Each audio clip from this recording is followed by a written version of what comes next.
Hello YouTubers. Well, what have I got going on in this video?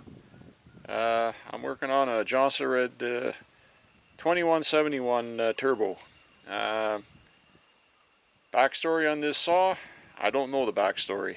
This was just a saw that I picked up at auction from an estate sale, farm auction type of thing. It looks pretty clean and spiffy now because I literally just a few hours ago, earlier in the day here, it was such a filthy, gooey, sticky, dirty mess that I just took the pressure washer to it here. We have finally got some nice warm spring weather here. The snow's melted and we had a beautiful warm day here, so I broke out the pressure washer and been cleaning up some old saws and well, getting stuff ready for projects that I want to work on here if I get the chance here in the future. But at the moment here, this is a saw that I wanted to work on right now. Not that there was anything particularly horribly wrong with this saw, just a lack of maintenance. Again, it was one of those saws. It's a full, as we all know, the 2171 would have been the same as the early 372 or even the 371 XP. They're built on that chassis. They're exact same saw, other than the color of the plastics and well, the color. Like I say, the saw was just absolutely filthy, disgusting. Not just a little bit dirty, as in they used it for apparently cutting firewood around the farm. A full-blown pro saw, like I say, that was not used in that capacity. It was just used for cutting firewood and doing fence line cleanups, apparently, stuff like that. Anyways, this is something that I brought home, so. But like I say, this is already probably almost 3 years ago already. I've had this saw sitting around in my collection here for a while. I just have not had the time to work on it, monkey with it, do anything. All of a sudden today, I just decided to dig into it a little bit and clean it up, and it is a running saw. It's a very, very low hour saw. The piston and the cylinder in it are like brand new. It's got unbelievably good compression, very, very strong, crisp running saw, very, very, very snappy.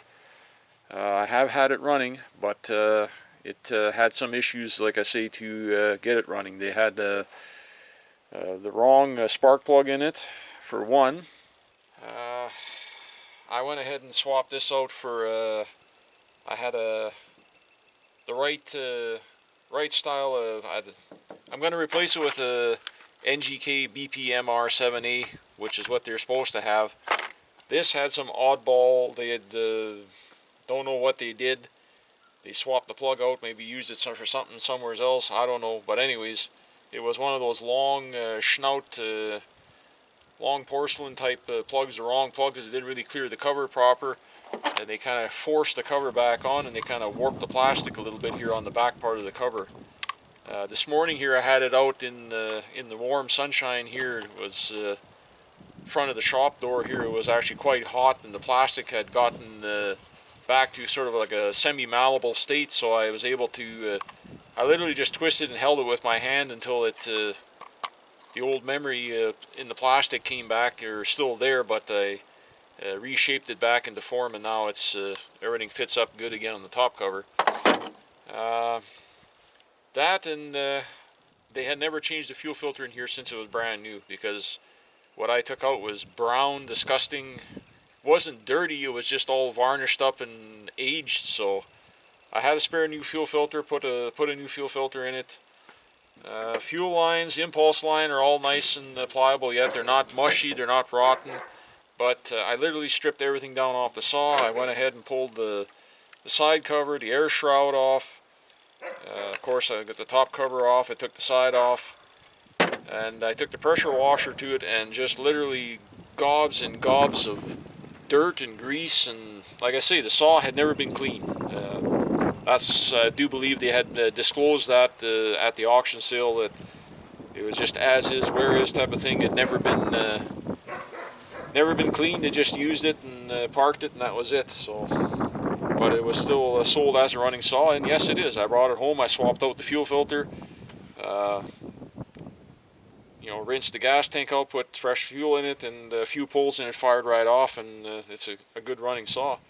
The reason I didn't get going on this saw sooner, I've had it sitting around in my collection for a little while. This was another one of those saws in my past history that I could have bought one of these saws, not this saw, but a saw just like it.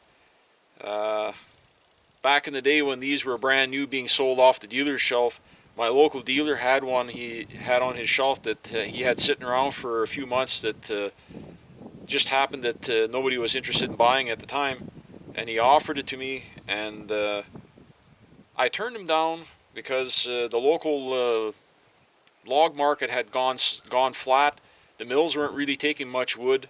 I wasn't able to move much wood, and uh, I didn't have a use for a saw of this size if I wasn't cutting big poplar at the time for the OSB chipper mills. And that's what I was going to use, or what I was going to buy that new saw for at the time. But then, like I say, the market went flat.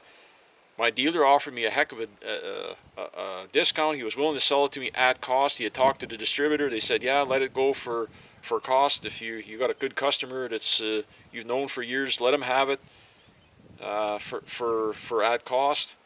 And I still didn't make the deal. And after that, I kind of kicked myself because then the markets picked back up and mills opened up, and I was back in cutting wood again. But these had gone by the wayside. The 2171s were replaced by, of course, the 2172 or the 372X Torques. So these original edition non-X Torque 50 millimeter 372, 371s, 2171s. Well, they're a great saw, and I had the opportunity to buy one brand new, and then I didn't. So when this one came up, and I seen the chance to pick up a good low hour saw, like I say, it was dirty, but that's all. It just needed a really good servicing. Like I say, it's been sitting in my collection here for a while. I haven't gotten to it, not because I didn't want to. Um, just kind of some mixed feelings about. Well, sometimes it's kind of funny how that kind of stuff works from your past or whatever. At the time, like I say, a lot of things were going on at the time. The mills had gone flat, like I say, and there was no market for wood. I couldn't afford to buy a saw, and at that time, when everything going on, little known fact to a lot of people that don't live in Canada or not involved in the agriculture industry, we were also going through the BSC embargo crisis in the cattle industry, and I'm in beef cattle. So for me, like I say, it was a very stressful, upsetting time. So this was kind of a little bit of reliving my past at that moment in time. So, anyways, like I say, I picked up this saw as kind of another one of those saws that I didn't make a deal on that I could have and didn't. And then, like I say, I had the opportunity here recently now to the last few years to pick one up. So I'm grateful and glad to own this. I'm very happy. It's a low hour saw. There's no damage to it. All the screw holes all over for the top cover or nothing stripped out. The recoil, nothing is damaged. Like I say, it runs good, starts good. So restarts one pull. That's all you want. So, but just kind of put that stuff to the side and get on with it, type of thing. And I decided to pull it out here. We had a beautiful, like I say, spring day here, and I decided to do a little bit of maintenance work here on it and get it up and going. So, anyways, I'll bring you folks back here when I get a little further along. So anyways, we're going to get on with it here. I'm going to go ahead and swap out the spark plug.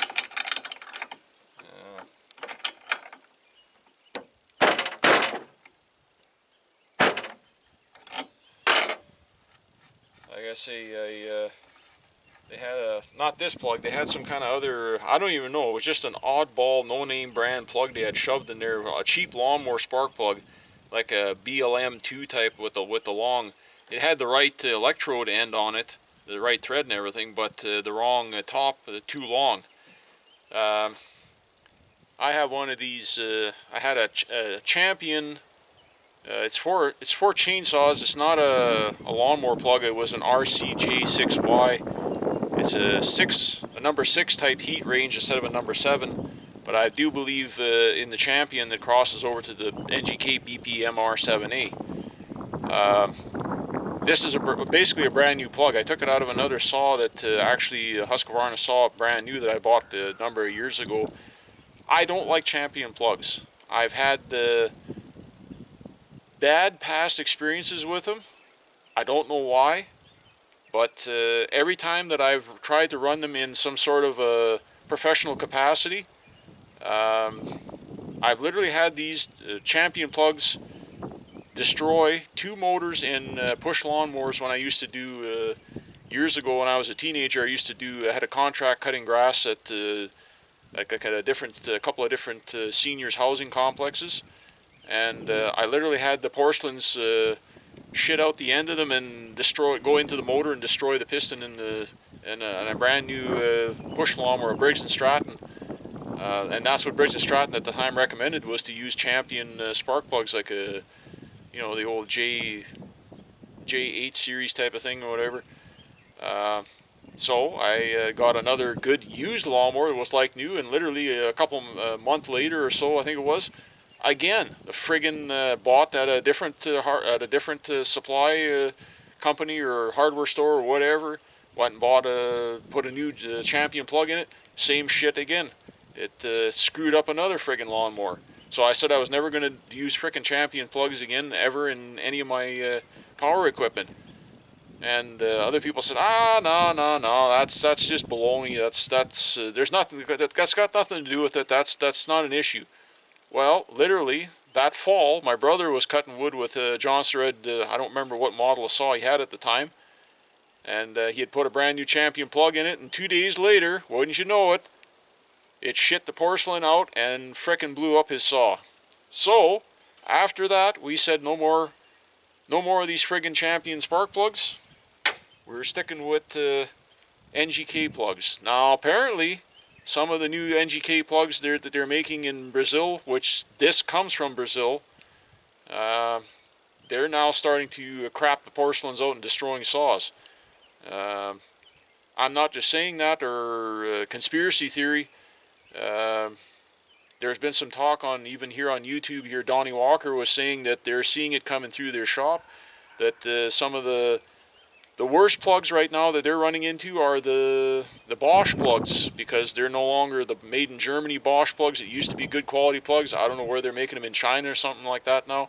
And apparently they're blowing up saws quite often on a regular basis, where the porcelains are coming out and they're destroying saws.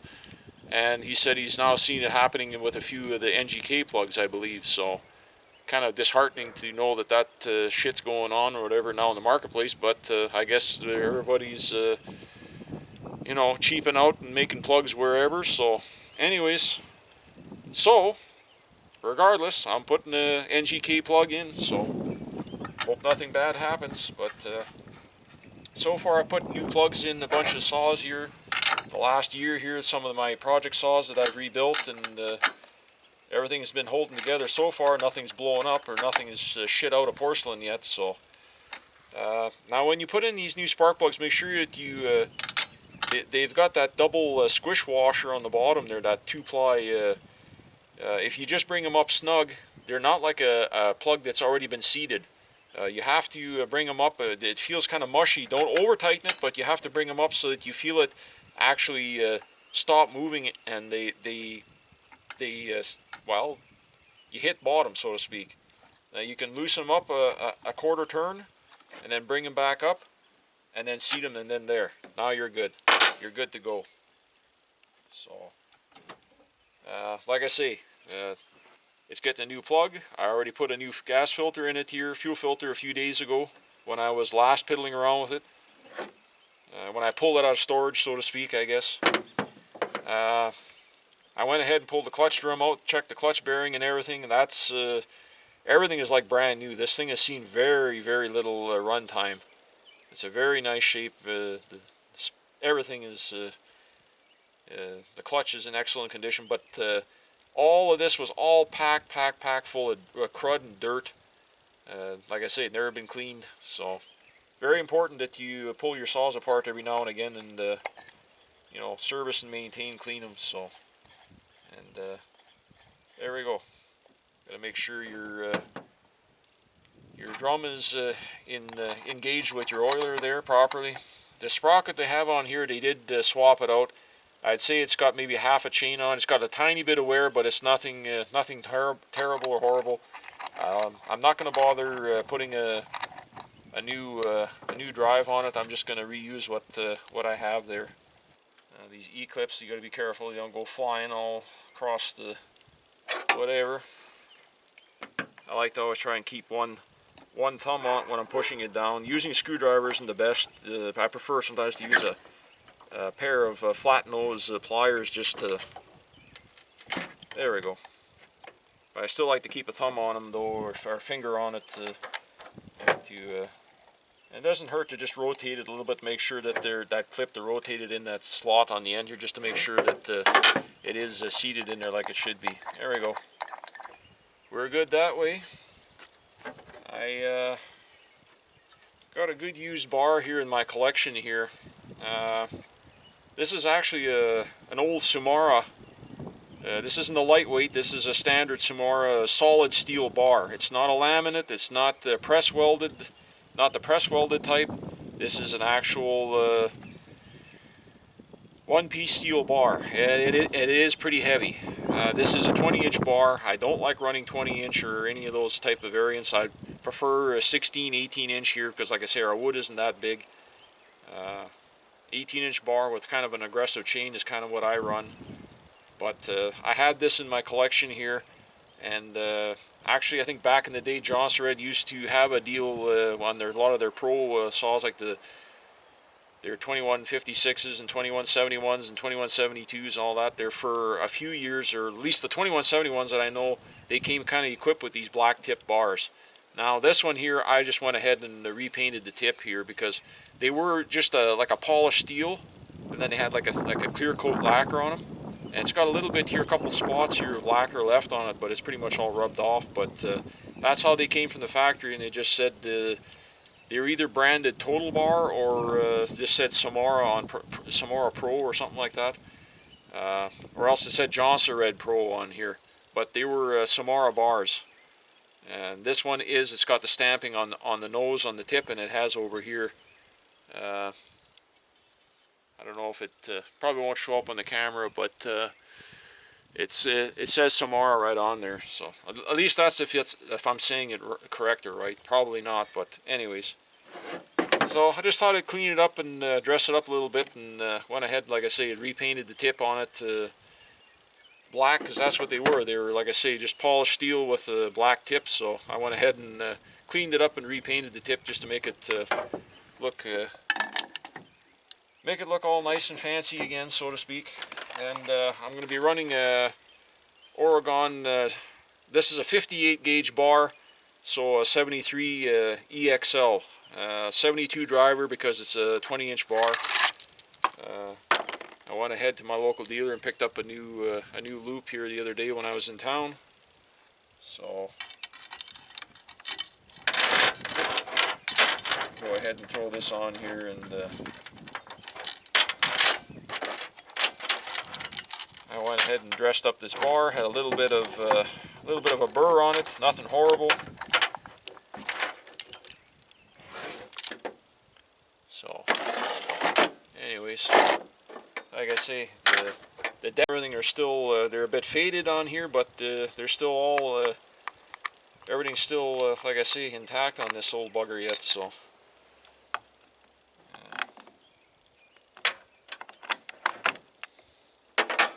Anyways, I gotta go find my bar nuts there in the garage there, so I'll go dig that up, and I'll bring you folks back here when I get this buttoned up here.